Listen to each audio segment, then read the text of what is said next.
নমস্কার, আপনারা দেখছেন সংকেত মিডিয়া, সোজা কথা সহজভাবে। ছেলের খোঁজ করতে এসে বারাসাত হাসপাতালে এবং পুলিশের সাথে ঝামেলায় জড়িয়ে পড়ল পরিবার। ঘটনাটি ঘটেছে শুক্রবার রাত 12টার সময় বারাসাত হাসপাতাল চত্বরে।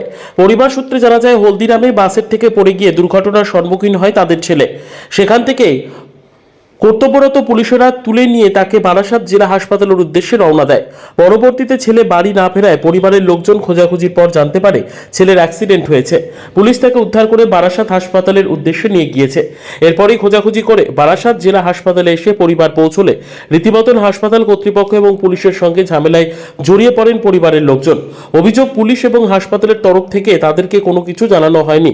তার আগেই তাদের সন্তানকে মৃত বলে ঘোষণা করে মর্গের উদ্দেশ্যে পাঠিয়ে দিয়েছে হাসপাতাল কর্তৃপক্ষ।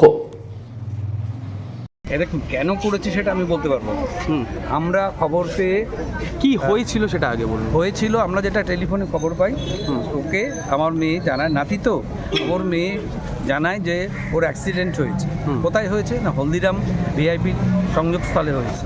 ওইখানটা দিয়েও বাসে যাতায়াত করে ওখানে হলটেক সিএস স্কুলে পড়ে, ক্লাস 11-এর বেস্ট পড়ে। এখন ওখানে নেমেও রিক্সা করে বাড়ি যায়। সেই রকমই যেতে যাচ্ছিল, এখন পেছন থেকে গাড়ি ধাক্কা মেরেছে, না কেউ করেছে বলতে পারবো না।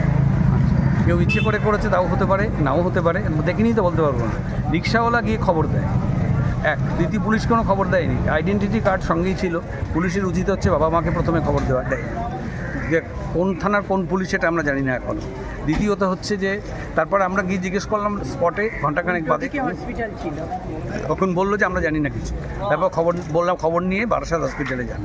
এখানে এসে শুনলাম যে প্রথমে ওরা চানকে নিয়ে গিয়েছিলেন, সেখানে তখনও বেঁচে ছিল। সাংঘাতিক কিছু ফেটাল অবস্থা হয়নি, কিন্তু এখানে আনতে আনতে এক্সপায়ার্ড। এবং এখানে ওরা বলছেন এখানে এনেছে ব্রড ডেড, ঠিক আছে, কিন্তু পুলিশ নাকি এখানে রাস্তার ওপরে শুকিয়ে ফেলে দিয়ে গেছে। এটা আমি তো কখনো শুনিনি। ব্রড ডেডও যদি হয়, পুলিশ রাস্তার ওপরে ফেলে দিয়ে গেছে, তাহলে আপনারা অ্যাকসেপ্ট করলেন কী করে? তাহলে আমরা কী করবো, আমরা মর্গে পাঠিয়ে দিলাম।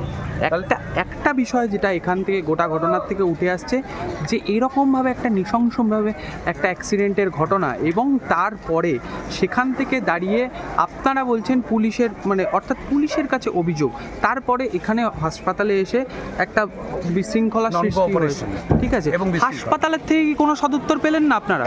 না, হাসপাতালে একটাই কথা বলছে, ওকে ব্রড ডেড আনা হয়েছিল। আমি বললাম কবে কখন কটার সময় এন্ট্রিটা দেখান, না আপনাকে দেখাতে পারতেন। জিজ্ঞেস করছিলেন যে আপনারা বলুন ব্যাপারটা কী হয়েছে কী না হয়েছে, তোমরা বলুন। তখন ওরা কিন্তু সদুত্তর দিতে পারেনি। তখন উনি বলেন বলুন। তখন একজন পুলিশ ছিলেন একজন, তখন উনি ধাক্কাধাক্কি করেন আমার শ্বশুরমশাই। তারপরে তখন আমার স্ত্রী তখন বাবার কাছে যায়, তখন পুলিশটিকে বলে আপনি এরকম কেন করছেন, পুলিশটাকে ধরে। তখন ও আবার পুলিশ আমার ওয়াইফকে ঠেলে দেয়, ওয়াইফকে ঠেলে দেওয়ার পরে তখন যখন আজকে ঠেলে দেয়, এরকম জায়গায় ঠেলে দেয়, তখন আমি মাথা ঠান্ডা রাখতে পারিনি। তখন আমি বলি আপনি কেন ঠেলেন, আপনি বলুন, ওকে আমি ধরি। তখন ও আমাকে হিচড়ে নিয়ে গিয়ে আমাকে তোলে যেতে। আমি একজন প্রফেসর আমার পরিচয় না, আমার পরিচয় আমি একটা সন্তানের বাবা। আমাকে নিয়ে তুলে ওখানে আমাকে মারধর করে। আমি দেখতে পাচ্ছি না, আমার ফেটে গেছে।